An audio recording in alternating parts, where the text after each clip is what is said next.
12. Melissa Ann Friedrich, the Internet Black Widow. Melissa Ann Friedrich was born in 1935 in Burnt Church, New Brunswick.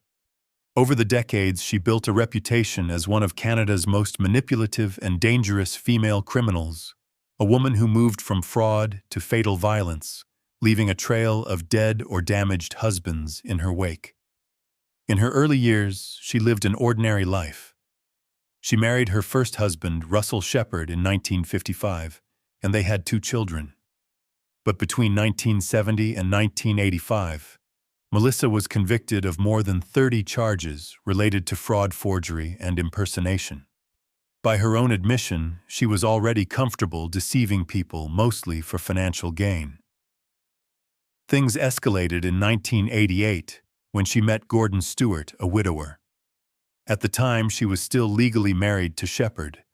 Nonetheless, she married Stewart twice in Las Vegas and again in Vancouver in 1990. Their relationship soon became volatile. By late 1990, Stewart was showing signs of serious illness. He was hospitalized, disoriented, and foaming at the mouth. Tests showed high levels of benzodiazepine in his system, a sedative drug often prescribed for anxiety, but dangerous in high doses, especially when mixed with alcohol. No one raised alarm at the time. In April 1991, just weeks after reconciling from an earlier domestic assault incident, Melissa ran over Gordon Stewart twice with their car. She waited 3 hours before reporting his death. An autopsy confirmed he had a lethal dose of benzodiazepine in his body. She claimed he had raped her, a claim not supported by medical evidence. In 1992, she was convicted of manslaughter and sentenced to 6 years in prison. She was released after serving just 2. In 2000, now going by Melissa Friedrich, she contacted a retired Florida engineer named Robert Friedrich. She met him through a Christian retreat newsletter, quickly married him, and moved to Florida. Within 2 years, Robert's health had sharply declined. His speech slurred, he appeared confused, and he was in and out of hospitals. He later changed his will, cutting out his children and leaving everything to Melissa. In December 2002, Robert died of cardiac arrest. There was no autopsy. Melissa continued to collect his Social Security payments illegally until 2004. Though she was investigated for elder abuse, prescription fraud, and benefit fraud, no charges stuck. Later that year, she met Alex Strategos, a 73-year-old diabetic she connected with online. The same pattern followed. She moved in on the first night he fell ill the same day. Over the next few weeks, Strategos was hospitalized 8 times. Melissa obtained power of attorney, and his son noticed $18,000 missing from his father's account. Blood tests revealed benzodiazepine, which Alex had not been prescribed. Melissa was arrested in 2005, pled guilty to grand theft and forgery, and was sentenced to 5 years in prison. After her release and deportation to Canada, she moved into a seniors complex. But by 2012, she was at it again. She married Fred Weeks, 75, just a month after meeting him. Within days, Weeks was hospitalized with high doses of benzodiazepine in his system. She was arrested and charged with attempted murder. In 2013, she pled guilty to administering a noxious substance and failing to provide the necessities of life.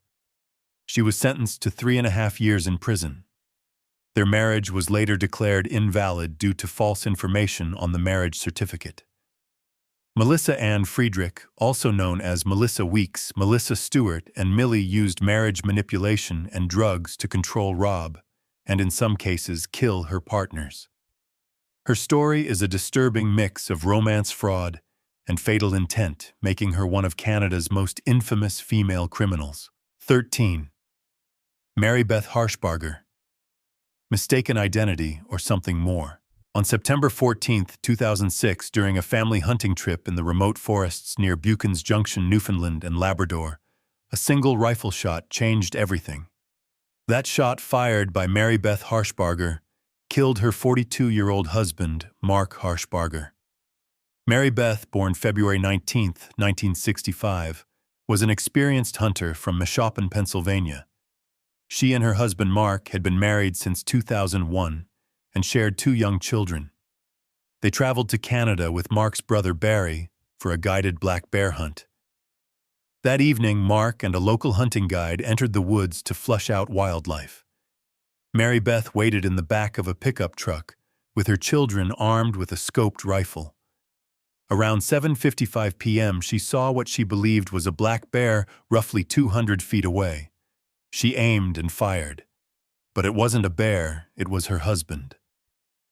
Mark had emerged from the forest alone, wearing dark clothing and no orange safety gear. He had been separated from the guide who had stopped momentarily. According to Mary Beth, she looked through the scope twice before shooting, believing she saw the black figure of a bear. Mark was struck by a single bullet to the abdomen and died on the spot. Police arrived quickly.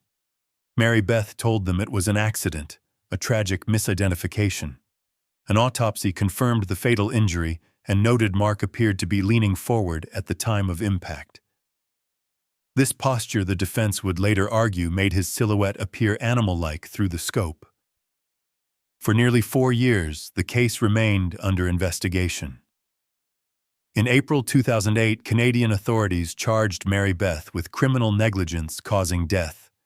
She was extradited from the U.S. in May 2010, and her trial began later that year in Grand Falls, Windsor, Newfoundland.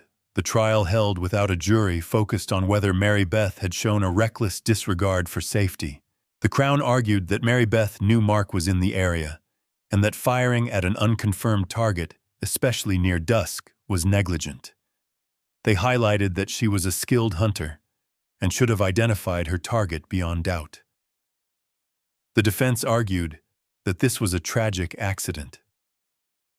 Witnesses, including hunting guide Lambert Green and lodge owner Reg White, testified that during reenactments, the scene through the rifle scope resembled an animal, not a person. Police agreed it was plausible that Mary Beth believed she saw a bear. On October 1, 2010, Justice Richard LeBlanc delivered his verdict not guilty. He concluded that the Crown had not proven beyond a reasonable doubt that Harshbarger had acted with criminal negligence. He attributed the shooting to what he called a constellation of unfortunate facts. The verdict sparked controversy. Mark's father, Leonard Harshbarger, strongly disagreed with the outcome, stating, "You shouldn't be able to shoot someone, say it was an animal, and just walk away." He and other family members believed more weight should have been given to basic hunter safety principles. Adding to suspicion, reports later revealed that Mary Beth had recently increased her husband's life insurance. After his death, she collected $550,000 USD, though she declined to post bail while awaiting trial. The family questioned her motivations, but no criminal charges were ever filed related to the insurance. After the trial, more legal conflict followed. In 2011, Barry Harshbarger, Mark's brother, sought a protection order, claiming Mary Beth had once pointed a rifle at him. The court later dismissed the request due to insufficient evidence.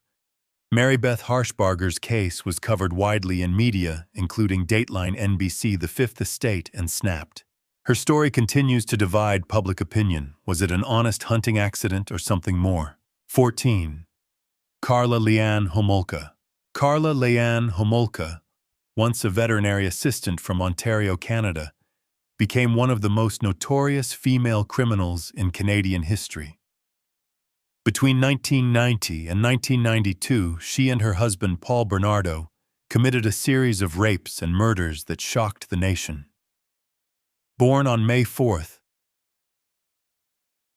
1970, Karla grew up in St. Catharines, Ontario. She was the eldest of 3 daughters in what seemed like a typical middle-class family. After high school, she worked as a veterinary assistant, described by co-workers as friendly and responsible.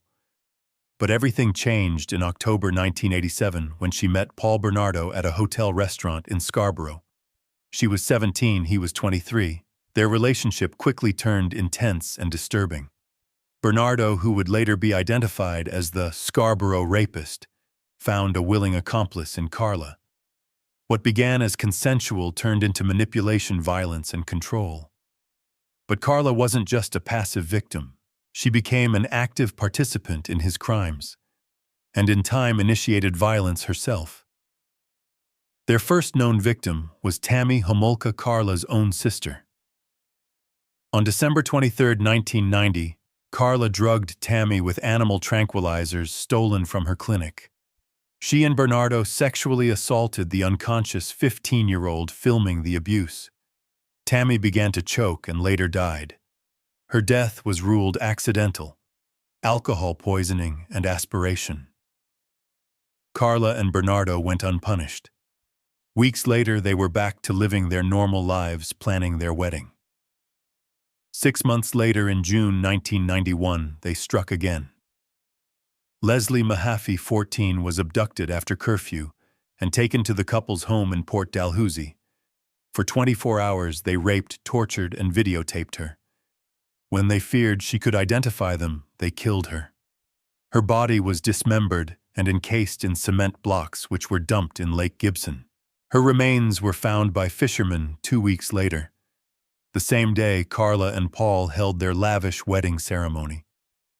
In April 1992, their final known victim, Kristen French, 15, was abducted in broad daylight.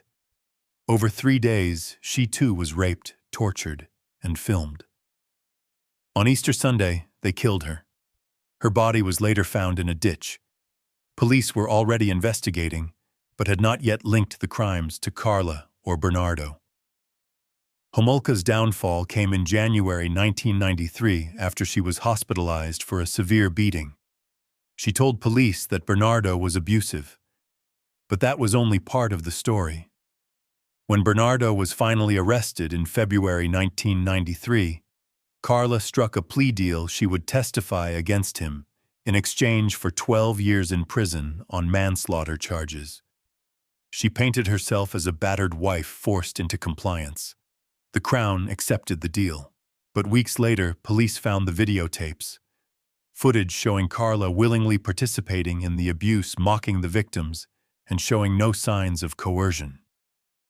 The deal had already been signed. In the media, it became known as the deal with the devil. Public outrage erupted across Canada. Bernardo was convicted of first-degree murder in 1995 and sentenced to life in prison with no chance of parole. He remains incarcerated to this day. Karla, meanwhile, served her 12-year sentence at Joliet Institution, a medium-security women's prison in Quebec. While there, she took university courses and maintained relationships with both male and female inmates. In 2005, Karla Homolka was released from prison. She changed her name multiple times, married her lawyer's brother, and eventually moved to Guadeloupe, a French territory in the Caribbean, where she lives today, with her husband and 3 children. In 2012, investigative journalist Paula Todd tracked her down and published a short book titled Finding Karla, confirming that she had started a new life abroad. Despite multiple attempts by Canadian authorities and victims' families to restrict her movement, Karla Homolka remains a free citizen. In some provinces, she even volunteered at her children's school. Her case continues to spark controversy. Some argue she manipulated the justice system, escaping true punishment. Others believe she served her time and deserves privacy. But one fact remains clear: Karla Homolka wasn't just a bystander. She was an active, willing participant in the rape, torture, and murder of 3 girls, including her own sister.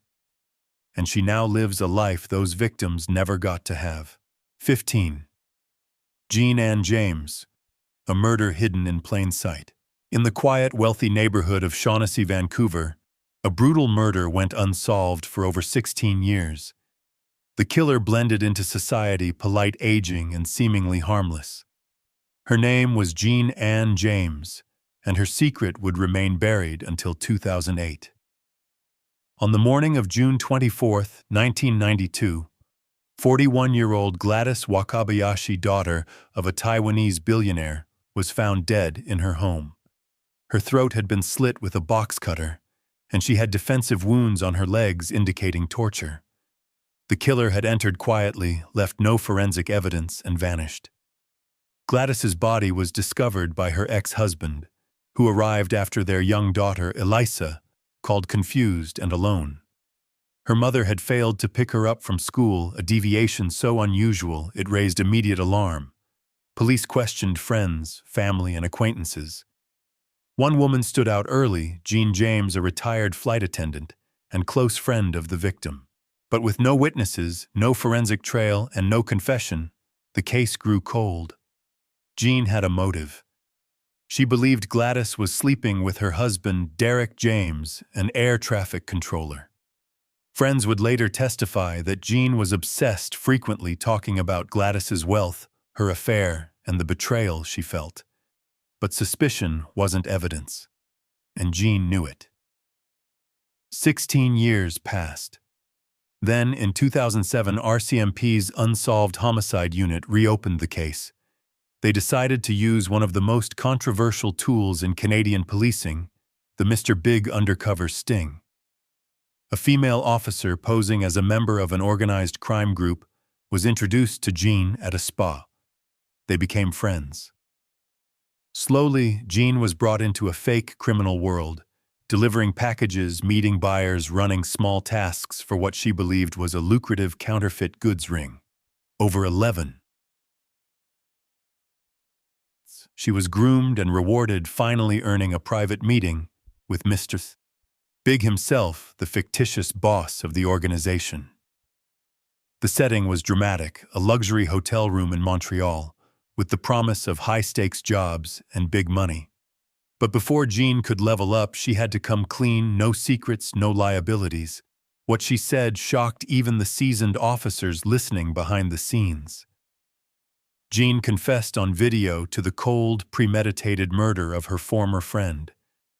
She described how she parked blocks away from Gladys's house, how she walked the alleys to avoid being seen, how she brought a necklace as a ruse, a gift, then placed it around Gladys's neck before slitting her throat. She detailed how she sliced at her victim's legs, demanding to know the truth about the affair. And with chilling calm, she said she had no regrets. The tape was damning. In December 2008, police arrested Jean Ann James at the age of 68. Her trial began in 2011, and the jury heard not only the confession, but testimony from friends who had heard Jean speak of revenge, jealousy, and hatred for Gladys. Her lawyers argued the confession was fabricated, drawn from details Jean had read in old newspaper articles, influenced by psychological pressure from the undercover officers. They questioned the ethics of the Mr. Big operation. But the prosecution held firm Jean had confessed in vivid detail, details never made public. The jury deliberated for less than 8 hours. On November 4, 2011, Jean Ann James was found guilty of first-degree murder. The mandatory sentence, life in prison with no chance of parole for 25 years. She showed no emotion. At 72, she quietly followed the sheriff out of the courtroom, knowing she would likely die behind bars. But Gladys Wakabayashi's family wept. For them, justice had finally come nearly 2 decades after Gladys was killed in her own home by someone she once called a friend. Jean's legal team appealed, claiming trial errors and unreliable evidence. But in 2013, the BC Court of Appeal upheld the conviction, citing her detailed confession, the clear motive, and her opportunity to commit the crime. The court ruled the jury had every reason to believe she was guilty beyond a reasonable doubt. The case remains one of Canada's most dramatic examples of a long unsolved murder, cracked open by the Mr. Big technique, a strategy as controversial as it is effective. In the end, Jean Ann James kept her secret for 16 years. But her own words would be the thing to destroy her. 16. Jane LaMarche, drowned by blood. On December 3, 2009, a Ford Tempo plunged into the icy waters of the St. Clair River near Wallaceburg, Ontario. Inside the car were 3 children, ages 6, 10, and 12, and their grandmother, Jane LaMarsh. Only 2 survived.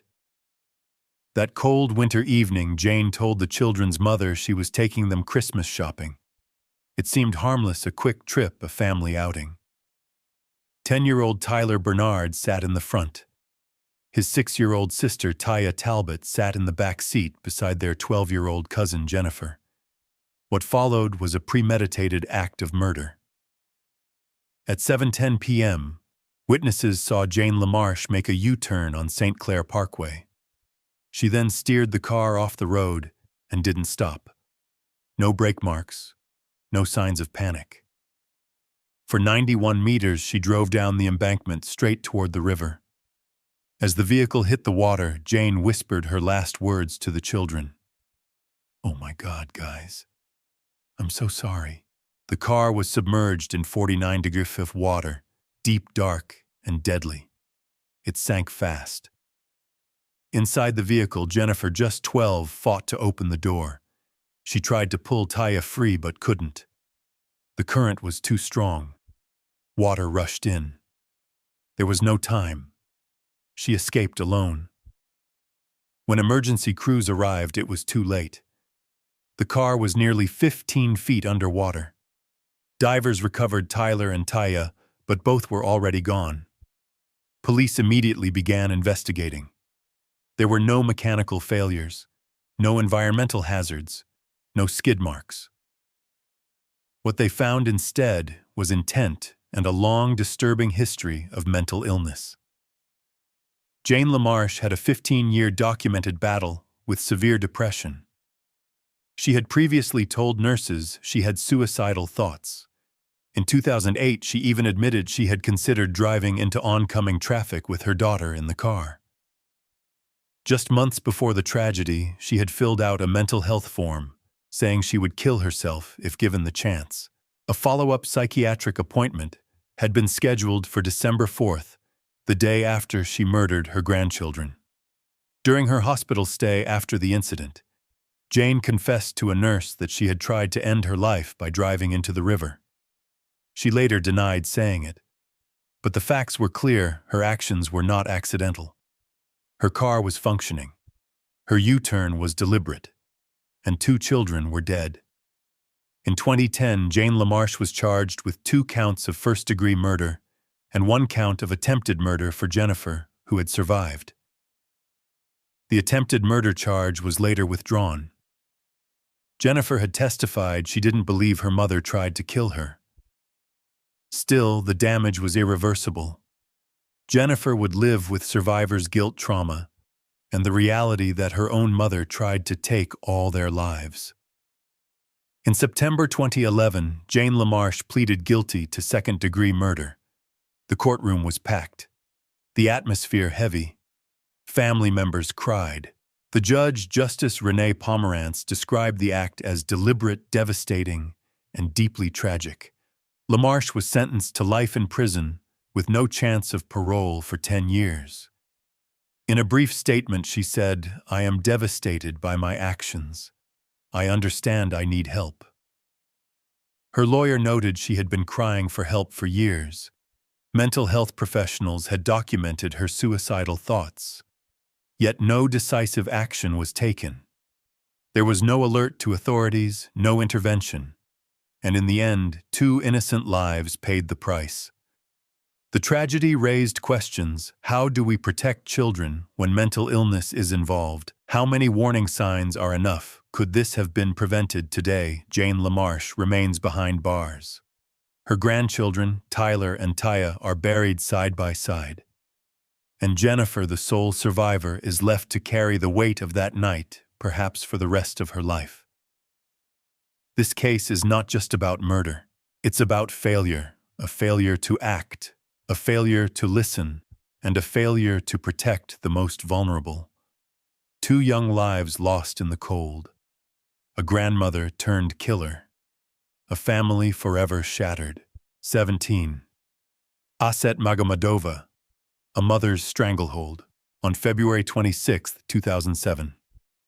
Inside a quiet home in Calgary, Alberta, A 14-year-old girl named MAGOMADOVA died after being strangled with a headscarf. The person who killed her was not a stranger. It was her mother, ASET MAGOMADOVA. Originally from war-torn Chechnya, ASET had fled to Canada in 2003 with her daughter Aminat and her disabled teenage son.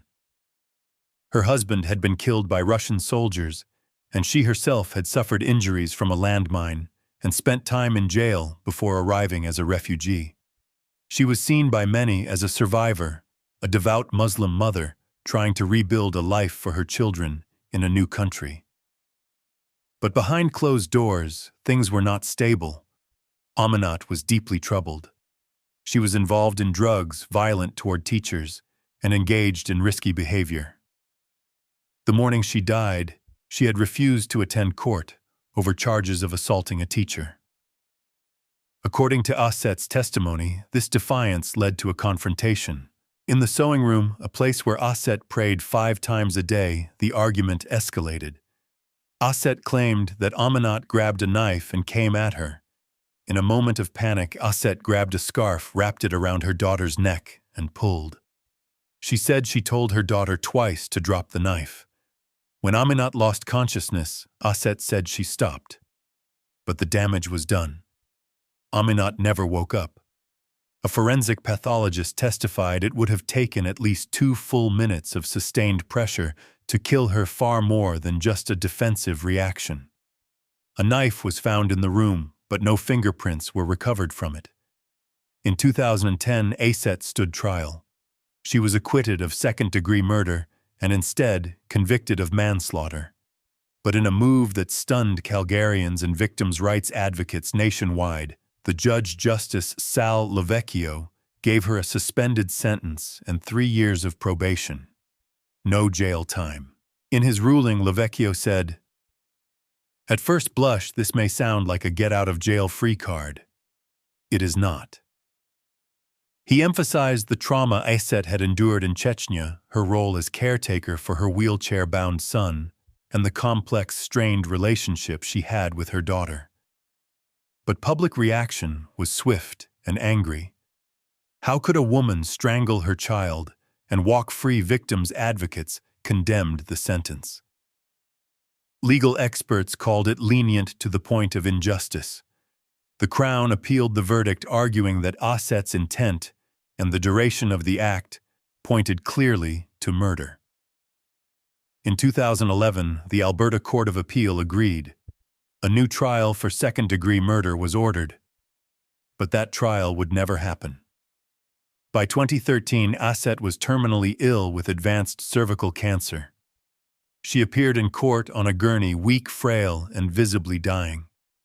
Her doctors testified she wouldn't survive a 5-week trial. She was deemed unfit to stand trial, and the case was judicially stayed. She would never face another courtroom again. Some saw it as mercy. Others saw it as a complete failure of justice. Her lawyer called the decision unprecedented. The Crown called it unfortunate, but accepted that under Canadian law, no one can be prosecuted if they are medically unfit to defend themselves. Years later, the legacy of ASET MAGOMADOVA's case still lingers. It raised questions about how Canadian courts interpret intent, self-defense, mental health, and cultural trauma. It ignited debate about how much past suffering should excuse present violence. And it left a community wondering whether justice was truly served or quietly avoided. At the center of it all was a child, Aminat, troubled, angry, and ultimately failed by everyone around her. Her life ended in silence in a room of prayer by the hands of the person meant to protect her. 18. Terri-Lynne McClintic, Tori Stafford's killer. On April 8, 2009, 8-year-old Victoria Tori Stafford vanished while walking home from school in Woodstock, Ontario. By nightfall, she was reported missing. But the horror of what had happened to her wouldn't be fully known until months later. She had been abducted in broad daylight. Her last moments were caught on a grainy security camera walking beside a young woman in a white jacket. That woman was Terri-Lynne McClintic. She was just 18 years old. McClintic lured Tori with the promise of seeing a puppy. Waiting in a car nearby was her boyfriend, Michael Rafferty. Together they drove the child more than 130 kilometers north to a secluded rural area near Mount Forest. What happened next is almost unspeakable. Tori was raped by Rafferty in a field. When it was over, McClintic claimed she couldn't bear to let the girl live. So she took a claw hammer, one they had purchased earlier that day, at a Home Depot, and repeatedly struck Tori in the head. She then helped bury the child's body under a pile of rocks. The only clothing Tori wore when found was a Hannah Montana t-shirt. The brutality of the murder stunned the country. At first, McClintic was charged as an accessory, but by May 2009, her charges were upgraded to first-degree murder. She confessed in April 2010, pleading guilty. She admitted that she had not only participated, but had been the one who delivered the fatal blows. McClintic was sentenced to life in prison, with no chance of parole for 25 years. During the trial of Michael Rafferty in 2012, McClintic served as the Crown's key witness. She described in graphic detail how she lured Tori, how they drove north, how she bought the murder weapon, and how she killed the girl. But her credibility was constantly in question. McClintic had a deeply violent past. By age 8, she was already using drugs. She grew up in and out of foster homes, youth detention centers, and courtrooms. She once bragged about microwaving a dog when she was a child. She signed letters as murderous bitches. She was addicted to OxyContin, and ecstasy, had multiple assault convictions, and had a fascination with violent music and fantasies. In her testimony, McClintic said she killed Tori because she was afraid Rafferty would hurt her if she didn't. Later, she changed her story again, suggesting she killed Tori to protect her from more sexual abuse. Even after her conviction, McClintic remained violent. In 2012, she viciously assaulted another inmate during a peer support meeting. She later bragged in a letter that she wished the room had been bigger so she could have done more damage. That assault was her 10th violent conviction. When news broke in 2018 that McClintic had been transferred to an indigenous healing lodge, public outrage erupted. Victims' rights groups and politicians, including the Prime Minister, faced pressure to reverse the move. Eventually, McClintic was returned to a traditional prison. The murder of Tori Stafford was not just a tragedy, it revealed systemic failures. There was no Amber Alert issued when Tori first disappeared. Police were slow to act.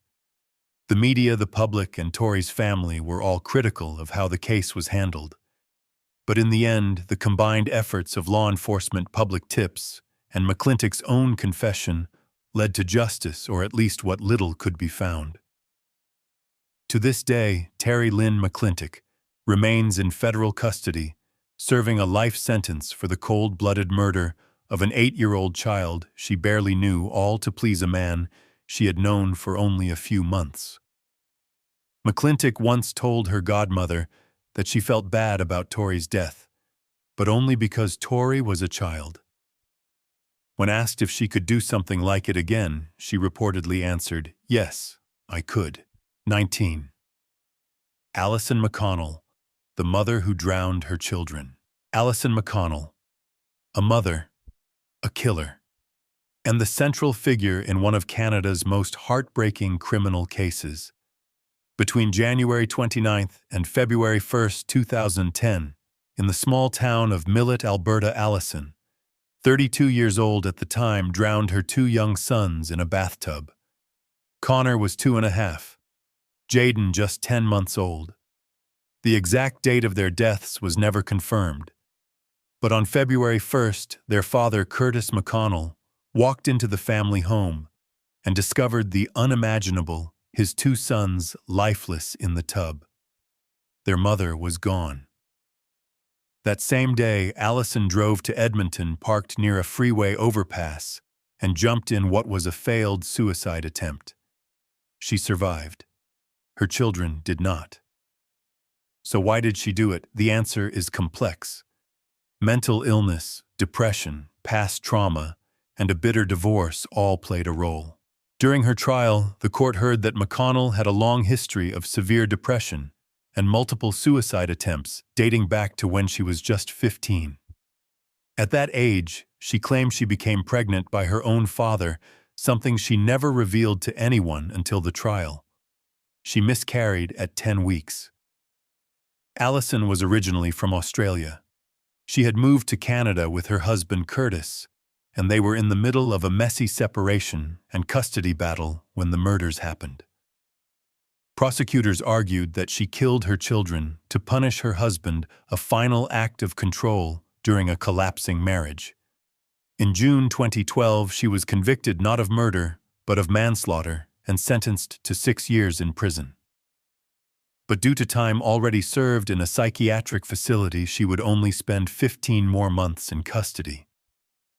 The sentence sparked outrage across Canada. Many saw it as a failure of justice.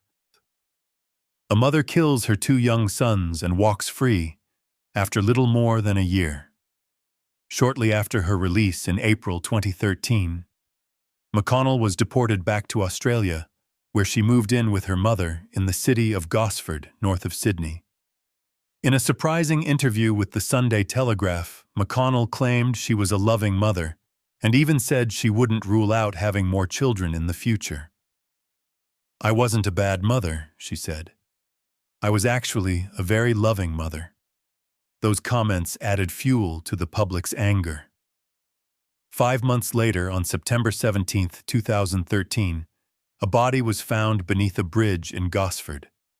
It was Allyson McConnell. Authorities ruled her death not suspicious. All signs pointed to suicide. She left behind identification papers.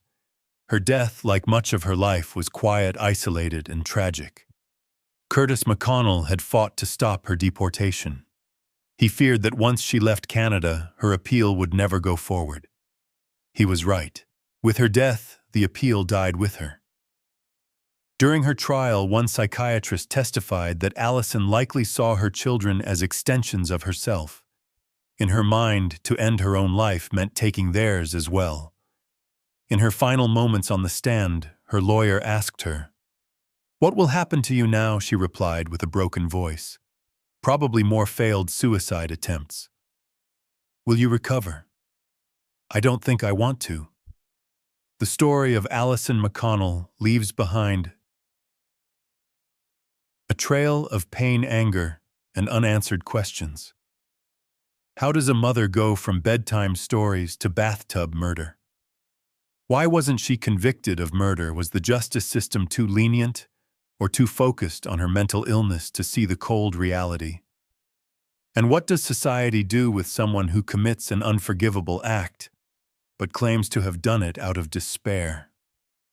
What is clear is this: 2 children died not at the hands of a stranger, but by the one person who was supposed to protect them the most. And when Allyson McConnell jumped to her death in 2013, it wasn't justice that was served. It was silence. Connor and Jaden's names remain in the hearts of those who mourn them. And their story, the story of love loss, mental illness, and violence, is one Canada will never forget. 20. Melissa Todorovic, the puppet master teen killer. Melissa Todorovic was just 15 years old when she orchestrated the cold-blooded murder of a girl she had never even met. Her name was Stephanie Rengel. She was 14, smart, kind, and full of life.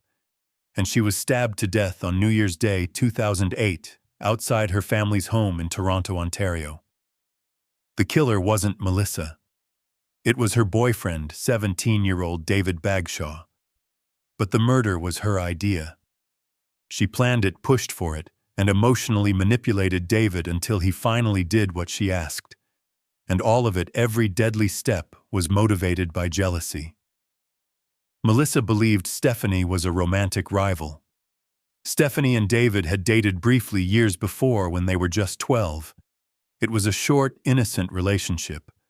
But for Melissa, that didn't matter. She wanted Stephanie gone. Over months, Melissa used threats, emotional pressure, and sexual blackmail to get her way. She sent David hundreds of messages, texts, chats, calls demanding that he kill Stephanie. She threatened to break up with him, cut off sex, and humiliate him if he refused. At times, she even promised sex as a reward if he went through with the murder. On the night of January 1st, 2008, David lured Stephanie out of her house under the pretense of talking. Just a few steps from her front door, he pulled out a kitchen knife and stabbed her 6 times. Then he left her bleeding in a snowbank. Stephanie collapsed in the snow, calling for help. But it was too late. She died just feet from home. David immediately called Melissa to report that he'd done what she asked. She responded by calling Stephanie's cell phone to confirm the murder. And then David went to Melissa's house. There, she demanded that he reenact the stabbing and then rewarded him with sex. Both teens were arrested within 24 hours, and soon the world learned of the disturbing dynamic between them.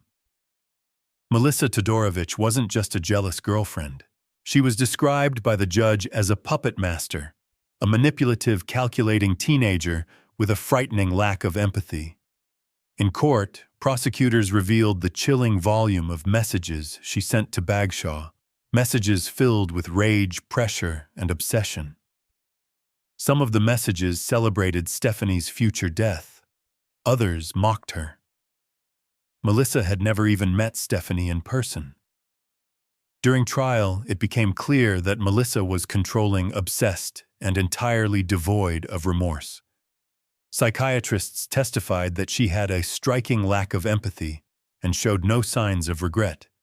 She was eventually convicted of first-degree murder, even though she never held the knife. The court ruled that orchestrating the crime made her equally responsible. Because she was 15 at the time of the murder, the decision was made whether to sentence her as a youth or an adult.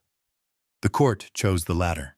In July 2009, Melissa Todorovic was sentenced to life in prison, with no possibility of parole for 7 years, the maximum penalty allowed under Canadian law for a youth sentenced as an adult. In 2011, at a hearing to determine whether she should remain in a youth facility, prosecutors argued that Melissa had made no effort to seek meaningful psychological treatment. They said she remained as dangerous as she had been the night Stephanie died. The court agreed and transferred her to an adult prison. Over the years, Melissa filed appeals arguing her sentence was excessive and that her legal rights had been violated. None of those appeals changed the outcome. To this day, Melissa Todorovic has never taken responsibility for her role in the murder. She refused therapy that would require her to admit guilt. Her behavior, the court found, wasn't out of character, it was who she was. Meanwhile, Stephanie's family lives with the loss. A bright, joyful girl taken far too young for no reason at all. Melissa Todorovic didn't hold the knife, but she made sure it was used. She wasn't the one who carried out the murder, but she made it happen. She was the voice behind the blade, the mind behind the plan, and the reason Stephanie Rengel is gone. 21. Tooba Mohammad Yahya. The Shafia family murders. On June 30, 2009, 4 bodies were pulled from a submerged car at the bottom of the Rideau Canal in Kingston, Ontario. Inside were 3 teenage girls, Zainab 19, Sahar 17, and Geeti 13, and a 50-year-old woman, Rona Amir Mohammad. They were all members of the same family, and they were all murdered. Behind the crime were their own blood, Mohammad Shafia, the patriarch, Tooba Mohammad Yahya, the mother, and their eldest son, Hamed. The motive, what the prosecution called a twisted notion of family honor. This wasn't a random act of violence. It was a planned, cold-blooded killing. The goal to punish these women daughters, a wife for being what the killers considered disobedient. The Shafia family immigrated to Canada from Afghanistan by way of Dubai and Australia. In 2007, they settled in Montreal. Mohammad Shafia was a wealthy businessman. He had 2 wives. Tooba Yahya, who bore him 7 children, and Rona Amir, his first wife who was infertile, often mistreated and presented to immigration authorities as a relative. In Canada, Rona and the girls tried to build new lives. Zainab and Sahar began to embrace Canadian culture, wearing modern clothes, making friends, and quietly dating boys. But their father and brother saw this as dishonor. According to police wiretaps, Shafia was enraged by the girls' behavior. He spoke of them as traitors, and he talked about cleaning the filth from his family. On June 30, 2009, a car was discovered underwater at the Kingston Mills Locks. Inside were the 4 victims. At first, authorities believed it was a tragic accident, until inconsistencies in the family's story emerged. That same day, Hamed reported a crash involving the family's other car, the Lexus, in Montreal, hundreds of miles away. But damage on both vehicles suggested something else, that the Lexus had been used to push the Nissan with the victims inside into the canal. Investigators uncovered damning computer searches on the Shafia family laptop, including where to commit a murder and bodies of water in Ontario. Wiretap recordings revealed Mohammad Shafia expressing no regret, only satisfaction that his daughters were gone. Text messages, photos, and diaries showed a pattern of emotional abuse, isolation, and threats directed at the girls and at Rona. Rona had begged for a divorce. Sahar had confided in school counselors, but no one intervened in time.